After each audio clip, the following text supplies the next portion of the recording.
Hello students, we will learn about, today we will learn about classification of solid. Means solid is divided into three types. What is solid? Solid is a substance. By touching that, we will find it is a solid.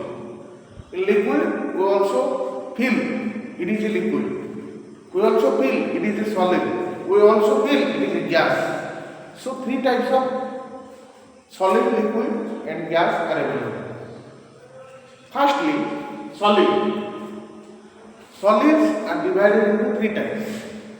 One is conductor.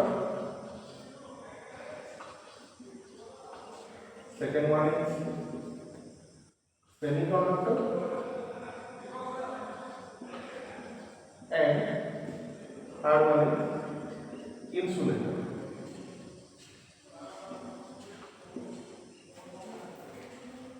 It is divided into three types by energy band diagram. What is energy band? The band of energy. The band of energy means energy. We have four types of band, many types of band. K band, L band, various bands are there. Depending upon bands, solid is divided into three types: conductor, semiconductor, and insulator. This is Cb means conduction band, and this is valence band. In conductor, both the bands will operate. Means conduction band, valence band. Here the energy gap is zero. Zero electron volt means there is no gap is there in conductor. What is a conductor?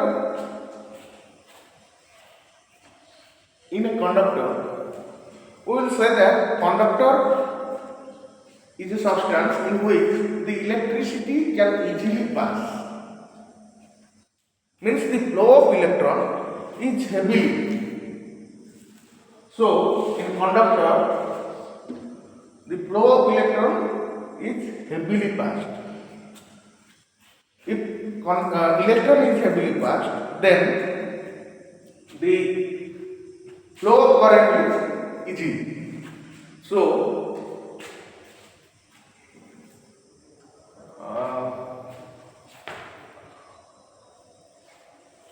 which type of materials are called conductor? Means where electricity can easily pass. Means you can say about iron, then aluminium. These are the wires made by aluminum, copper. These are the materials in which the electricity can easily pass. So conductor is one type of solid. Then semiconductor. What are semiconductors? These are the substances whose conductivity lies in between conductor and insulator. Or here electricity can partially pass. Means in sometimes electricity can pass, or in other times electricity cannot pass. So it is in semiconductor, both electricity sometimes pass and sometimes don't pass. So its conductivity lies in between conductor and insulator. This is the band diagram. Here, the energy gap less than equal to 1 electron volt. The flow of electron is sometimes flow and sometimes don't flow. So, the gap between conduction band and valence band is less than 1 electron volt. What are the example of semiconductor? First one is silicon. Silicon and germanium. Silicon is a semiconductor and also germanium. Then we'll study about insulator. What is insulator? Insulator are those substances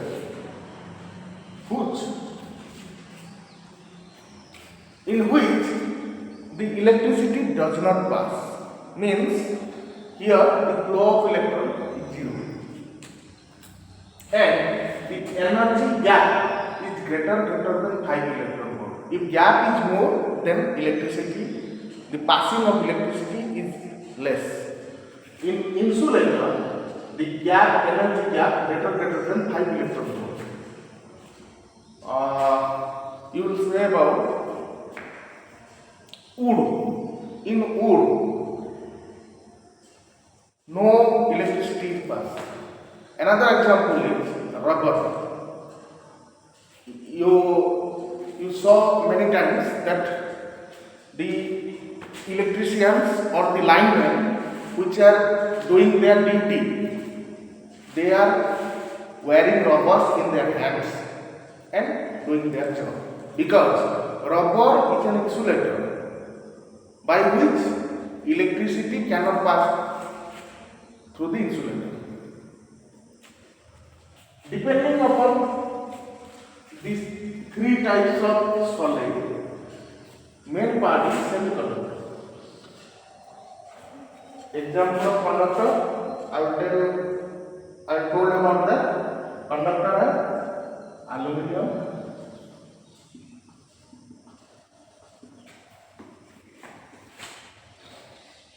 iron, copper,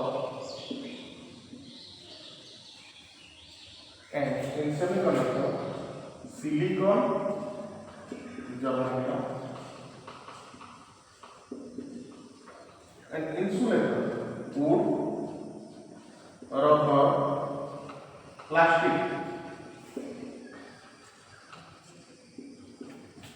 So these are the example of conductor, semiconductor and insulator. Now, this is the energy band diagram. You should remember it, and also the conductor, semiconductor and insulator.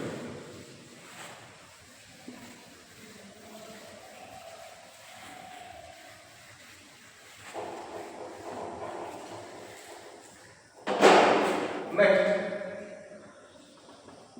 semiconductor.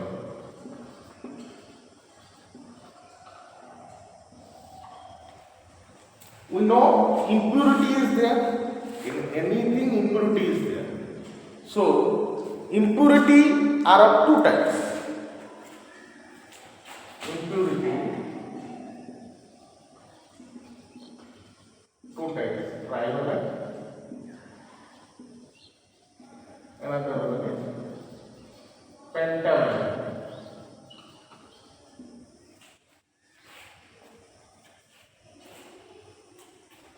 Semiconductors are of two types. One is intrinsic semiconductor. Remember, intrinsic semiconductor.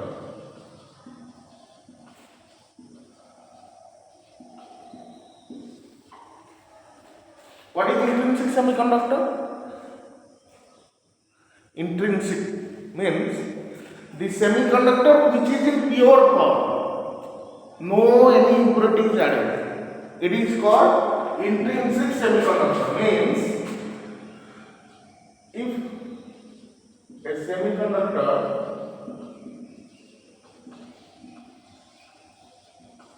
in pure form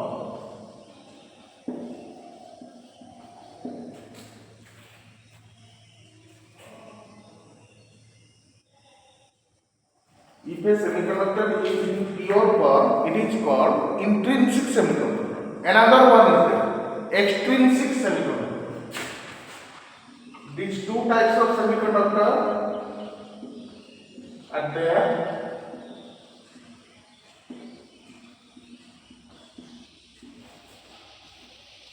What happens in extrinsic semiconductor? When we call a semiconductor is in extrinsic form, in extrinsic semiconductor, some amount of impurity is added to a pure semiconductor. If some amount of impurity is added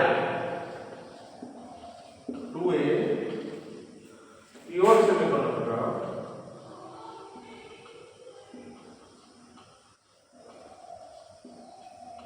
it is called extrinsic semiconductor.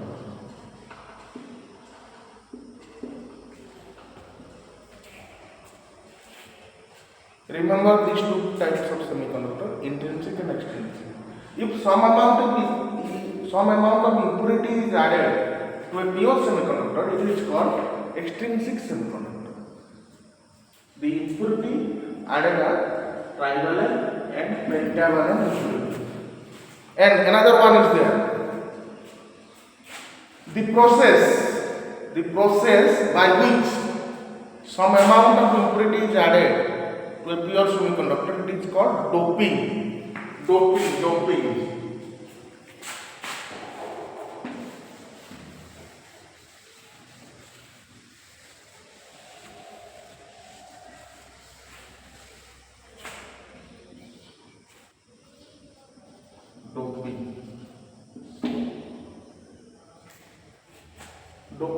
Doping means when the process of adding some amount of impurity to a pure semiconductor, it is called doping.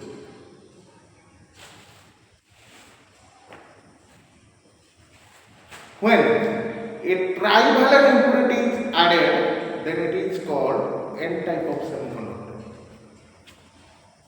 Depending upon the impurity added, there are two types of semiconductor. One is N type, one is P type. If trivalent impurity is added, it is called P type semiconductor. And when pentavalent, trivalent, pentavalent means valence, the valency. In pentavalent, the valency is 5, and in trivalent, valency is 3. So, if trivalent impurity is added, then it is called N type semiconductor. And if pentavalent impurity is added, then it is called N type semiconductor. So, in the next class, I will teach about the N type and P type semiconductor. Their working is there, how electrons flow, what is forward bias, reverse bias, and how a semiconductor works, the covalent bonding, the valence and electron valence band and connection band difference, how covalent bond form. These semiconductor types, semiconductor are one of the most important part for designing the FPGA. Means semiconductor has a wide range in electronics. By using semiconductor, we can design any type of boards. Any doubts in this topic? Semiconductor, classification of solid, valence band, and conduction band? No? Then in the next class we will learn about the P type semiconductor and N type semiconductor. Also the emitter current, base current, and the conduction current. Collector current, base current, and emitter current. Also the alpha, beta, gamma. The relation between alpha, beta, gamma I will teach you about in the next class. Thank you. Thank you all.